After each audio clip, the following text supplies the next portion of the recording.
y damos la bienvenida a el senador liberal Eber Villalba. ¿Cómo te va? Hola Bruno. ¿Llueve mucho afuera? Llueve mucho afuera. Disculpa ya por llegar un poco retrasado, pero los raudales acá es... Los raudales. Pero son terribles. Vos sos de Asunción, ¿no? Vos sos yo soy de Ñembucú. De Ñembucú. Ah, vos sos del sur. Del sur. Aunque estamos acostumbrados Acércate.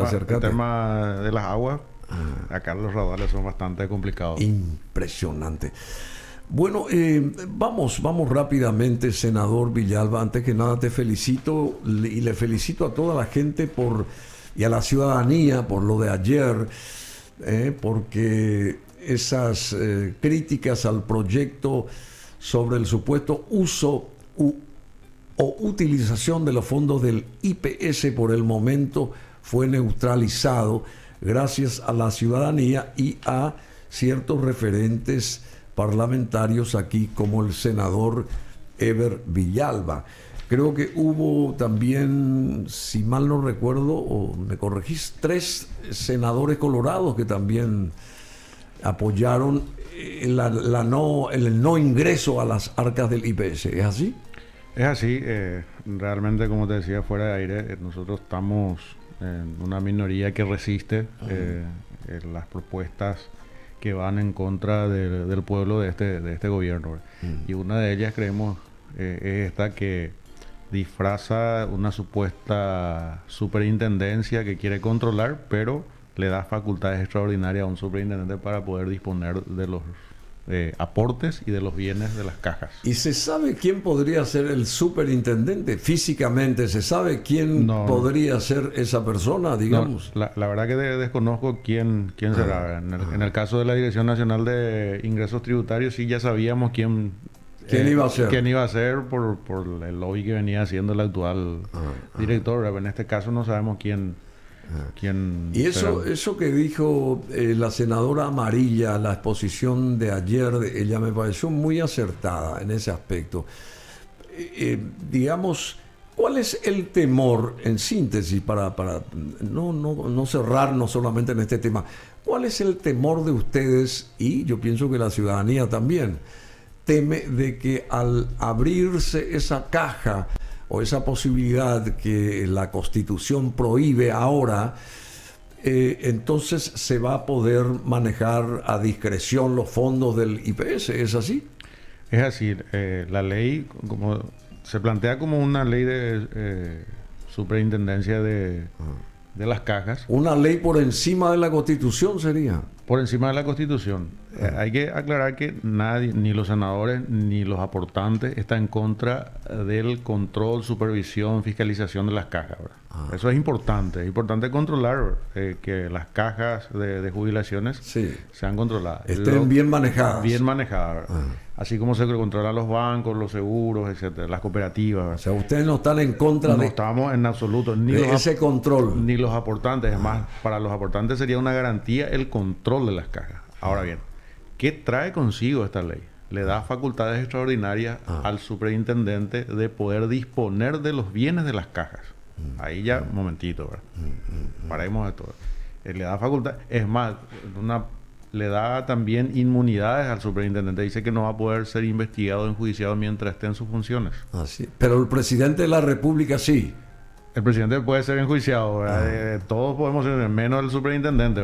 Por eso quiero saber quién va a ser el superintendente. No sé, algún ángel alado seguramente va a ser, porque un personaje alado para que podamos confiarle tantos bienes, ¿verdad? ¿Y por qué es tan así eso? ¿Por qué no se...?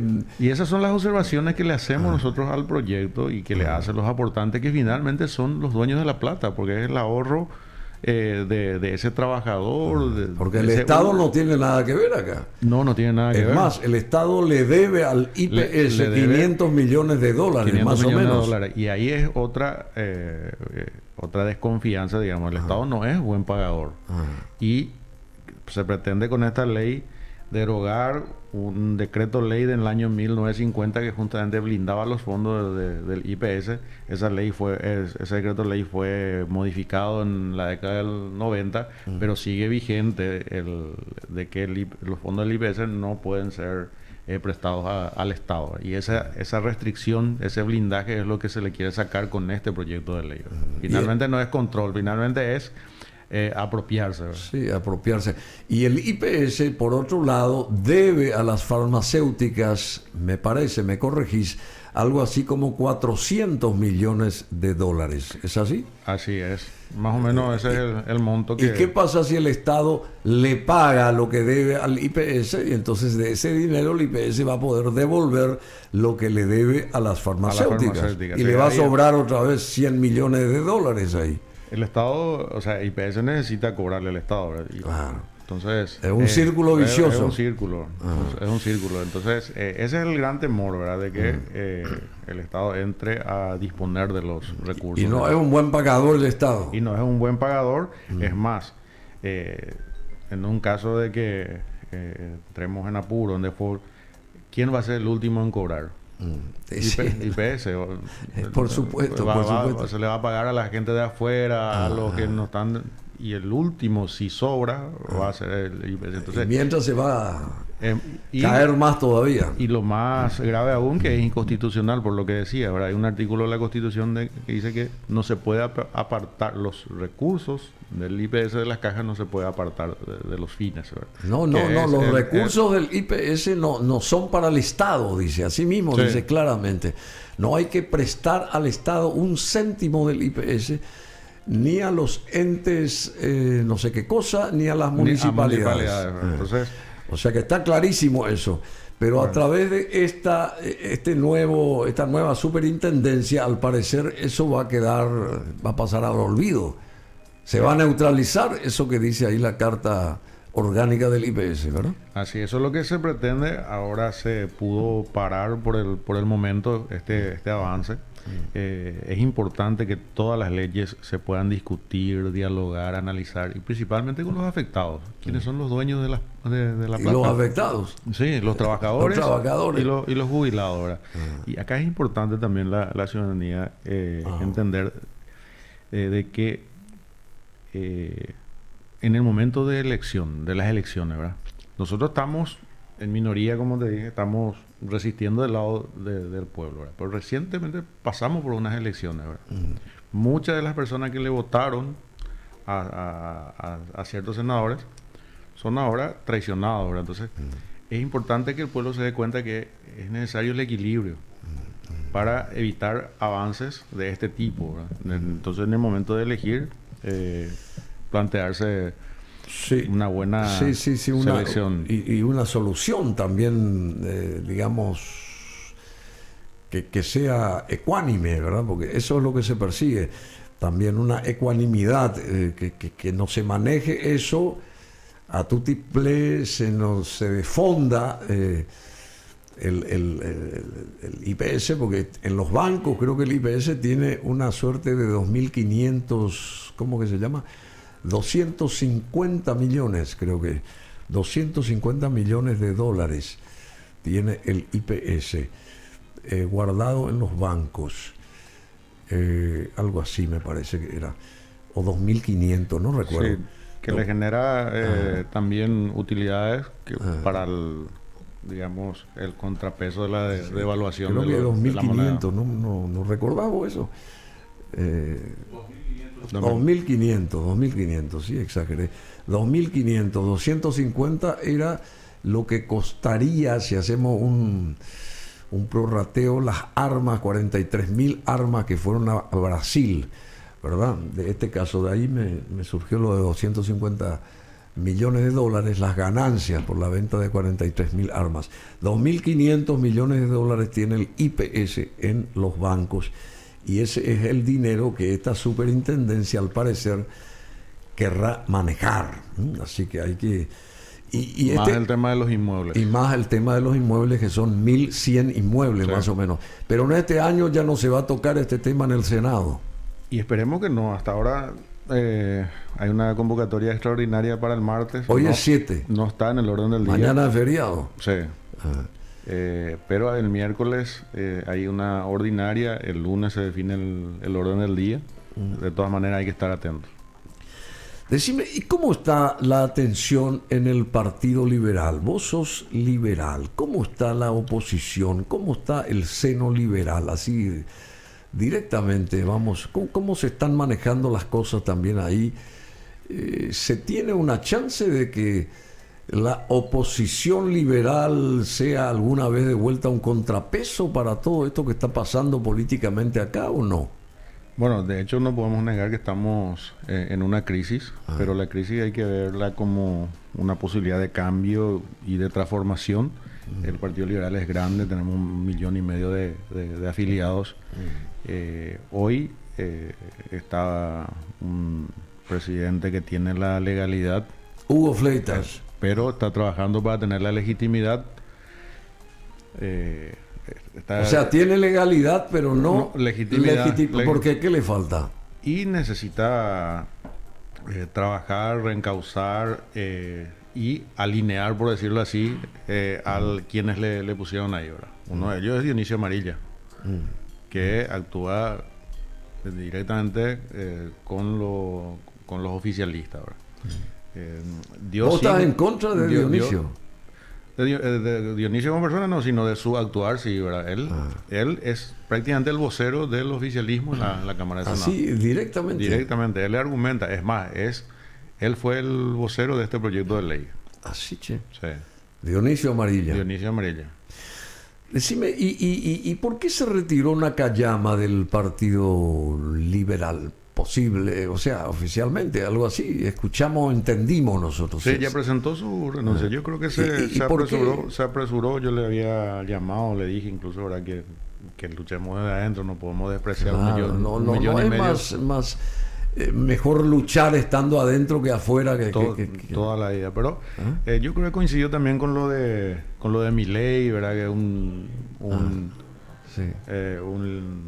político que sale de la estructura, del esquema tradicional.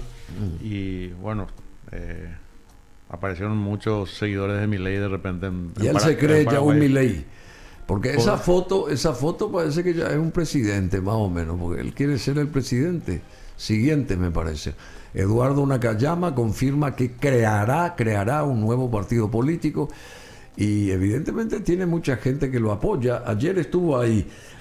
Vos comulgás... Eso fue ayer. Ayer cuando salimos a saludarle a los trabajadores, ¿verdad? A la ciudadanía.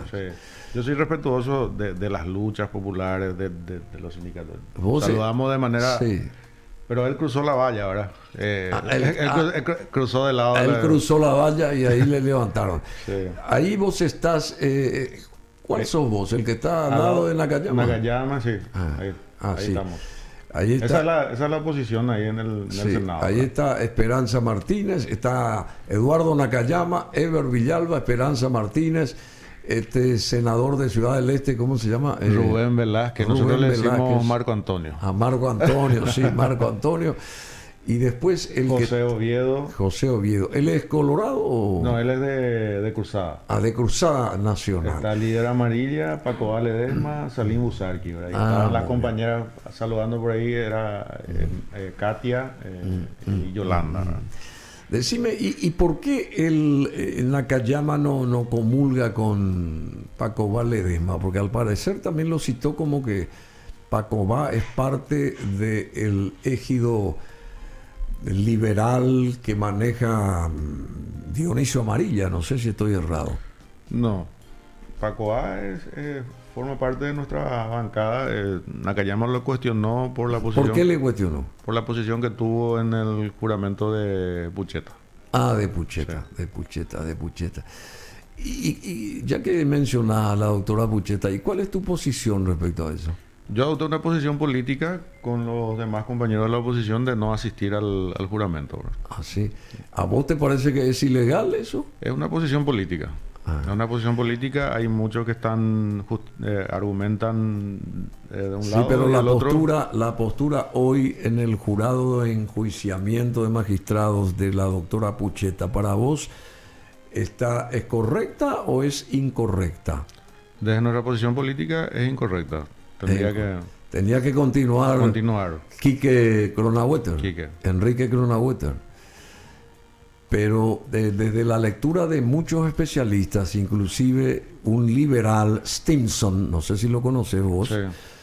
Theodore, él vino acá y expuso de que es una prerrogativa del presidente de la República, que es el que tiene que definir o decidir quién le podría representar en el Consejo de la Magistratura. Sí, desde la teoría de la representación, sí, ¿verdad? Algunos argumentan de esa manera, ¿verdad? De que, bueno, representa al Ejecutivo y quien el Ejecutivo es el presidente de la República, entonces de ahí deducen de que hay cambio de presidente y hay que cambiar también el que lo representa, ¿verdad? Sí, La claro, teoría, claro, la claro, teoría claro. de la representación, ¿verdad? Nosotros quienes adoptamos esa posición política contraria, decimos de que el decreto que lo nombra a Kronauer dice por término de 3 años, ¿no? Es Sí, que sí, para sí. completar el periodo de Sí, pero no se especifica seis, bien ¿verdad? eso. Por Y un la periodo duración- de 3 años, que sí, puede ser... y la ley dice de que durarán 3 años y la forma de removerlo es por juicio político, ¿verdad? Sí, pero es supuestamente un representante del presidente de turno y el presidente asumió hace Sí, dice 3 meses. representante del Poder Ejecutivo. Ejecutivo. Hay precedentes de que el que nombró Cartes continuó durante el periodo de Marito, ¿verdad? Entonces no se respetó eso, según ustedes.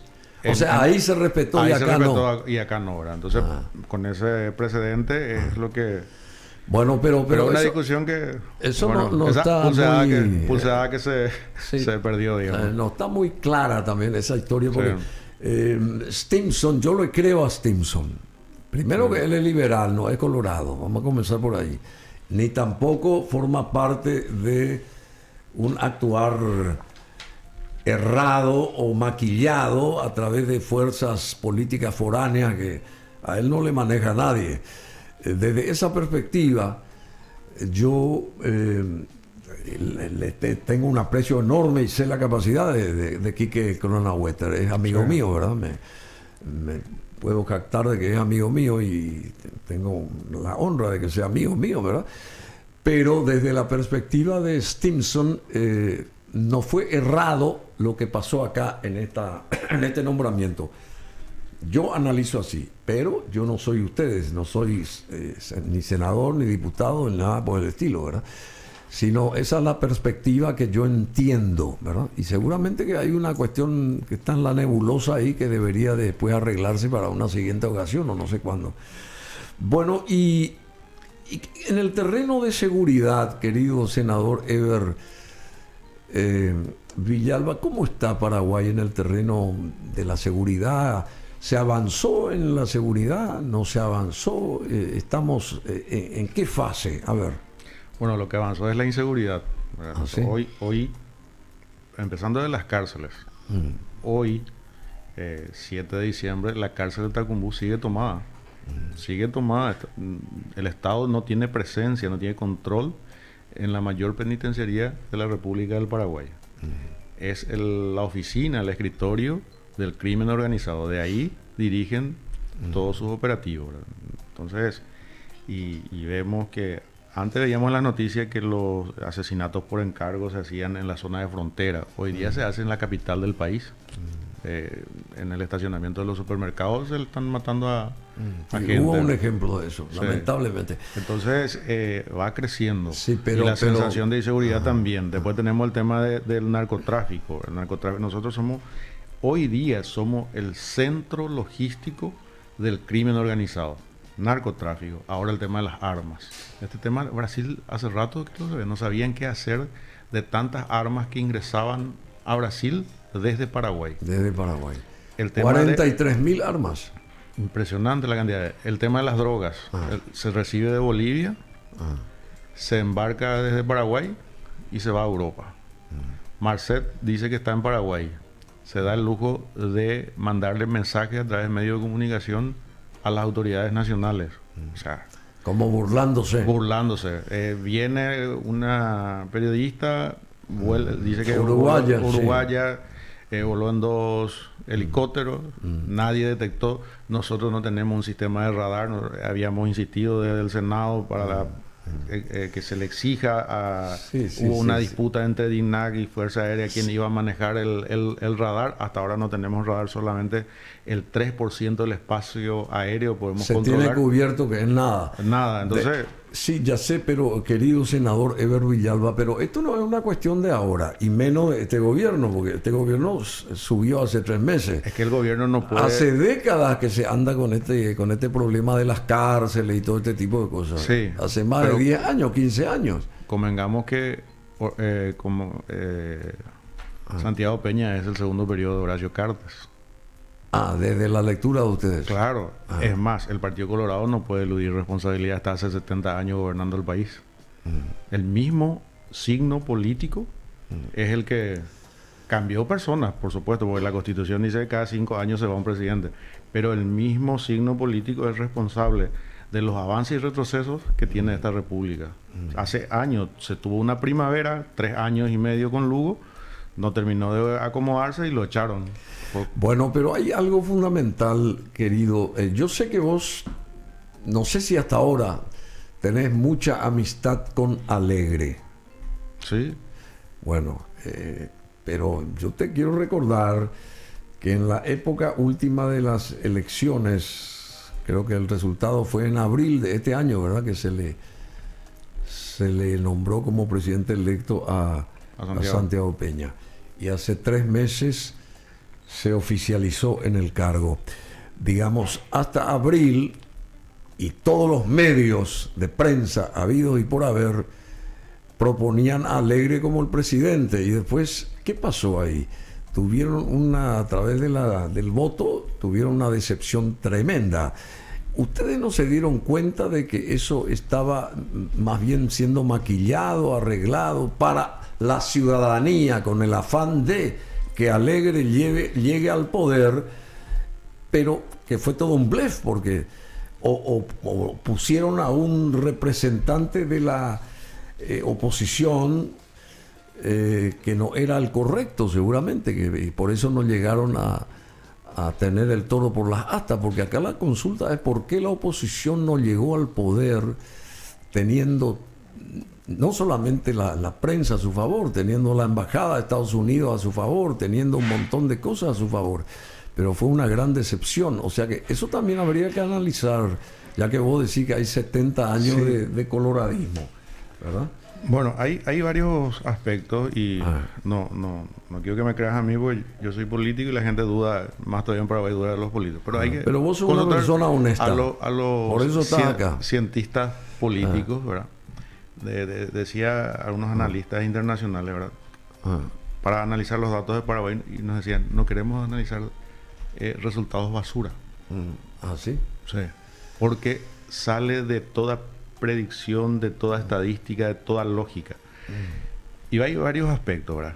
Bueno, puedo decir, Efraín no era el mejor candidato. No, yo no estoy, no entro en ese terreno. Pero saquémosle a Efraín del análisis.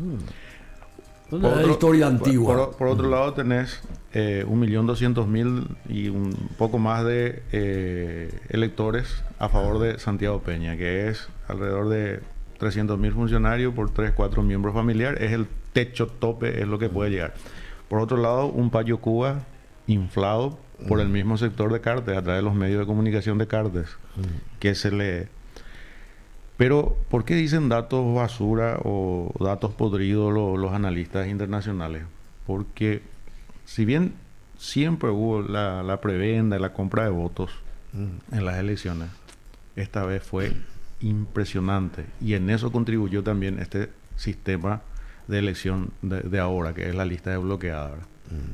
Se pagaban por candidatura a presidente, por candidatura a senador, por candidatura a gobernador, por candidatura a diputado y por candidatura a junta departamental. A razón de 100.000 por candidatura, cada elector recibía 500.000 guaraníes cada uno. Entonces, Dios impresionante. mío. Bueno. ¿Y de dónde sale eso? De los financistas, del crimen organizado, de la gente que se dedica. Entonces, de Dionisio Amarilla. Hay muchas cosas. No, yo no sé a qué se dedica Dionisio Amarilla. Pero esos son factores que a cualquier analista político, a cualquier cientista político le descoloca, porque ya no es Sí, sale de lo sale de la media, de lo de la normal, media. de lo normal, ¿verdad? Está bien que 20-25% del electorado pueda ser seducido por el dinero, ¿verdad? Pero que eso vaya al 60, 70, 80% ya es una locura, ¿verdad? Bueno, ¿Sabes qué te decían la gente que empezó a hacer, los amigos de las ciencias sociales? Docentes, enfermeros, igual pedían algún tipo de prebenda, sí, incentivo, motivación. Probablemente eso se da también porque no se le encantó, no se le dio esperanza o posibilidad a la ciudadanía de que se iba a llegar, ¿verdad? bueno, tenemos que volver con más tiempo a conversar contigo, Ever Villalba, porque hay invitados que están acá en el estudio y no queremos que estén por más tiempo sin estar actuando. Pero hay algo, por acá vino el ex senador Jaegli, un referente importante de la política nacional, no solamente liberal, que propone una reconversión del Partido Liberal, justamente, que se llame primero, a partir de ahora, Partido Liberal, y sacarlo del radical auténtico, ese tipo de cosas. Eso es por afuera, pero por dentro también reorganizar los estatutos y ese tipo de cosas. ¿Vos estás de acuerdo con eso o estás en contra? En contra absolutamente. No podemos depender de mecenas dentro de un partido que se precia ser democrático, ¿verdad? Ya tuvimos la experiencia con el otro partido tradicional, ¿verdad? Recurrieron a la billetera de Carter para volver al poder y hoy día quien maneja todo el partido, ¿verdad? Entonces, bueno, nosotros tenemos que sanar, lógicamente, tenemos que superar la crisis como partido, pero el pueblo liberal debe decidir eso. El pueblo liberal es el que tiene porque que hay 100 demandas, tengo entendido. 100 demandas que algunos, incluso seguramente los anti-efrainistas que hoy están en la conducción, hasta podrían dejarlo caer para culparle a Efraín, ¿verdad? Cuestión política, muchas de ellas, ¿verdad? Bueno, y hay muchas cosas, pero vamos a tener que terminar aquí por el momento, querido Ever.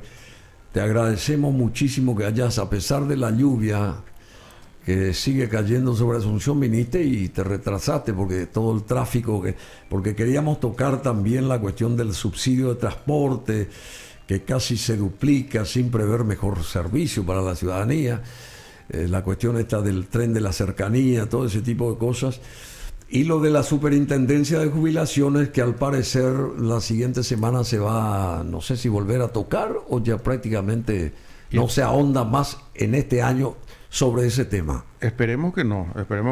Hasta ahora no hay novedades. De todas maneras, pedirle a la ciudadanía, a ese aportante, a esa empleada doméstica que aporta parte de su salario para una jubilación, a ese que está hoy estivando, a ese capataz de estancia que aporta pensando en su jubilación, ese estar atento, porque la plata de ellos, ese ahorro que ellos tienen, es lo que se está queriendo tocar para cubrir otras cuestiones, otras deudas que tiene el Estado. Entonces, tenemos que defender. Nadie está haciendo el control.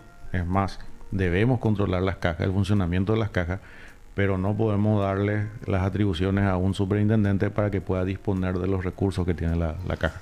¿Y qué paso fundamental para la cohesión del Partido Liberal vos estás sugiriendo? Porque estar ahí entre gallos y medianoches discutiendo lo que pasó, lo que no se hizo, para el futuro, ¿qué se necesita ahí en el Partido Liberal para llevar el toro por las astas, digamos, y para emprender algo sobre un camino certero y volver a gestarse como proyectarse como una oposición sólida al Partido Liberal? ¿Cuál es tu postura al respecto? Hoy le decía a algunos amigos en el grupo y también hablando con algunos dirigentes con quienes vamos a tener una plenaria el jueves 14 en la ciudad de Villeta.